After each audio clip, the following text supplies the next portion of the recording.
Set a timer for 10 minutes. Remind me to finish my science homework. Intercom, can you please make me some lemon apples? Set my showtime scene. Add ice cream to the grocery Add my list. COVID vaccine appointment to my calendar. How many tablespoons in a quarter cup? Turn my lights blue. Play music I like. Add Raya to the movie list. Add Homepod Mini to my shopping list. Is it going to rain today? Add peanut butter to my grocery list.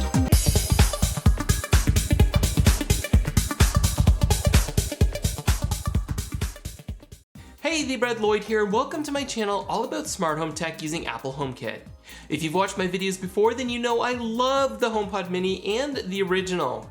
I've had the original HomePod since it was first released, and I'm up to 4 HomePod Minis with more on the way. Literally. Shh, no one needs to know about these little add-ons.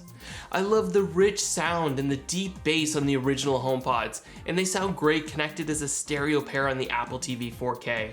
And I love the HomePod Minis, which have Thread, the U1 chip, and a price tag of only $129, making it affordable to have several throughout the house. At this point, the HomePods are such a part of my everyday life that I can't imagine living without them.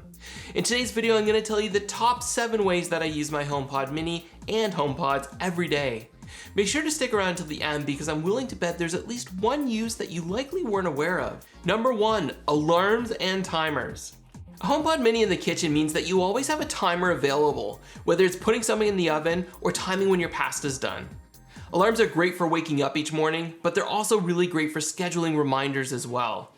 Due to the pandemic, schools are closed and our kids are learning remotely. With both my wife and I working from home, we utilize alarms to keep our kids on track, even when we're busy in meetings. Each morning, we check our kids' learning schedule, then we add alarms with the HomePod Mini. We name the alarm with the subject and usually set it to go off about 5 minutes before the class starts. Alarms can also be set up one time or recurring. Alarms are simple to set up in the Home app by long pressing the HomePod, scrolling down to the alarm, hit New, and then add the label that you want the HomePod to announce when the alarm goes off. Alarms can also be set up for other things like homework alarm, meeting reminders, and even appointments. Alarms are similar to reminders except they're a little bit more in your face so you don't forget. Number 2, reminders and notes. I love using my HomePod Mini for notes and reminders, and I feel like this isn't something that gets talked about a lot. This isn't just great for general reminders like maybe calling a friend on their birthday or paying a bill on time. It's also great for creating shopping lists that can be shared with others. For example, my wife and I have a shared list for groceries, Costco, Amazon, and the occasional trip to the liquor store to buy some beer or a bottle of wine. This means that anytime we think of something we need to pick up, we just holler at the HomePod Mini and we add the items we need. It is so helpful, and when we're out picking up groceries, we never miss an item. Since this list is just shared between my wife and I, it means our kids can't accidentally sneak things onto the list. Hey Siri, add Oreos to the grocery list. Sorry, Ashlyn. I didn't find a grocery list. Do you want to create one? Adding items to the list is instant. If my wife is at Costco and I add an item to the list, it'll appear for her in real time. I can't imagine writing a list with a pen and paper. You can also use this list as you're shopping to check off the items as you put them into your cart. We also use lists to manage birthdays and Christmas. We create a list that's shared with the entire family, including the kids. This way, when my son is trying to convince me to buy him the newest Beyblade, I just remind him to add it to his birthday list, and then he can do so with his voice because the note is shared with him. Even if his birthday happens to be 10 months away, it seems to satisfy him to know that it's been officially noted. We can also keep track of any gifts that we've already bought the kids or what we plan to get friends or family as we go throughout the year. Creating a shared list is easy, and it can be done from your iPad, iPhone, or Mac. From the Reminders app, simply click Add List, name it, and if you want to share it, click the person icon to add the user that you want to share it with. We typically use this within our own family, but if you want to share it with anyone who has an iCloud account, you can. Notes can also be really helpful, and like reminders, they can be easily shared. I use notes all the time, and they are a great way to record ideas or track serial numbers or create lists similar to reminders. There's also a helpful checkbox feature, which makes it even easier to track once completed. Number 3, Intercom. Intercom is one of my favorite features, and it works really well when you have multiple HomePods. You can easily send an intercom message right from your HomePod, Mac, AirPods, watch, or iPhone, making it really easy to send messages to others in your house. By default, an intercom message will go to everyone, which means every HomePod and everyone's device. But you can also intercom a specific zone, like bedrooms, basement, upstairs, or a specific room. You can customize which HomePods participate in Intercom, so perhaps you have multiple HomePods in one room and you may only want one of them to participate. What's great is that you don't even have to be home for this to work. When one of us is almost home from picking up groceries, we'll send an intercom message that we're almost home so the kids can meet us outside to help us carry in groceries. Please meet me outside, guys. I'm almost home with the groceries. Another tip is that you don't have to say intercom. Instead, you can say ask or tell. Ask everywhere to come downstairs. Tell upstairs that it's bedtime snack. Number 4, controlling HomeKit. The HomePod Mini provides convenient access for controlling your accessories and setting your scenes. Both the original HomePod as well as the Mini work as a home hub, so you can securely control your devices when you're away from home with end-to-end encryption. And in the case of the HomePod Mini, you have a thread border router to take advantage of the thread-enabled accessories that give you added speed and reliability. Here are a few of my favorite scenes. Chill time, dinner time, show time, good night. Number 5, voice assistant.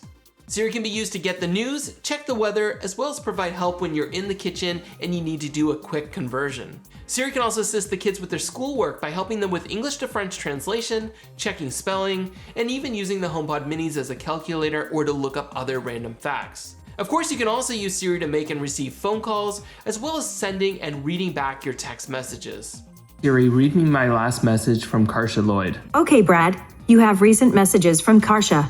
Karsha sent an eyes emoji and said, "Don't think I didn't hear you say you ordered another HomePod Mini." Number 6, music. The HomePods provide an excellent sounding speaker, specifically the original HomePod, and especially when you have two paired as a stereo. Ask Siri to play any song, playlist, artist, or album. Say, play something I like.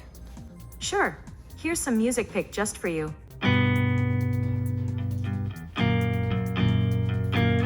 Or play the latest album by the Foo Fighters. Here's Medicine at Midnight by Foo Fighters.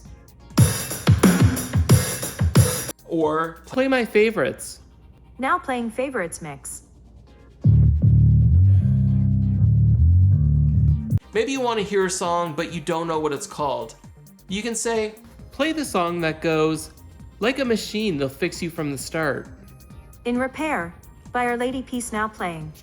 Well, it's good to know that you'll be okay. Hear a song you like? You can ask Siri what song is playing, and even tell her that you love that song to help with future recommendations.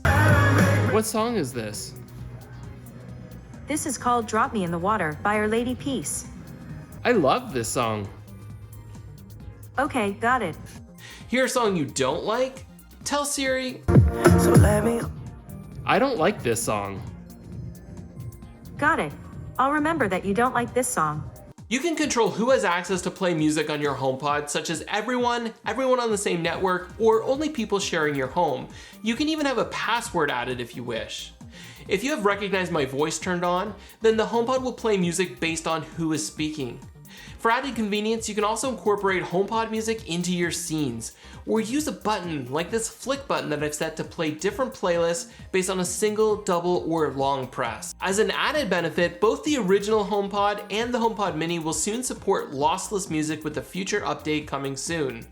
Lossless music is free for Apple Music subscribers and will provide CD quality sound. For full lossless music, you'll need an external digital to analog converter. Number 7, Airplay. Another great feature of the HomePod is Airplay. The original HomePods can be connected to your Apple TV and set up in home theater mode to play compatible audio in Dolby Digital. But even the HomePod Minis will provide a significant upgrade over your TV's internal speakers. You can't set them up as your default speakers, but it only takes a couple of seconds to connect them. Did you know you can also use your HomePods as your Mac speakers by using Airplay? Or send music from your other Apple devices, including Spotify content for those that aren't subscribed to Apple Music. Okay, it's time for a bonus tip, but first I'm gonna ask that if this video has been helpful, then please take a second and like this video and subscribe to my channel so you can see more of my videos focused on smart home tech using Apple HomeKit. Okay, so the bonus tip is automations. I already mentioned incorporating HomePods into scenes, but you can also create volume-only automations. I have an automation set up that decreases the volume of my HomePods in the evening so that we're not waking the kids up when they're trying to sleep. Then I have another automation set up in the morning that adjusts the HomePods back to a more moderate level. Another automation I like to use is playing music when I arrive home in the evening. This is super simple to do, and it makes arriving home just a little bit more inviting, especially when combined with other lighting automations.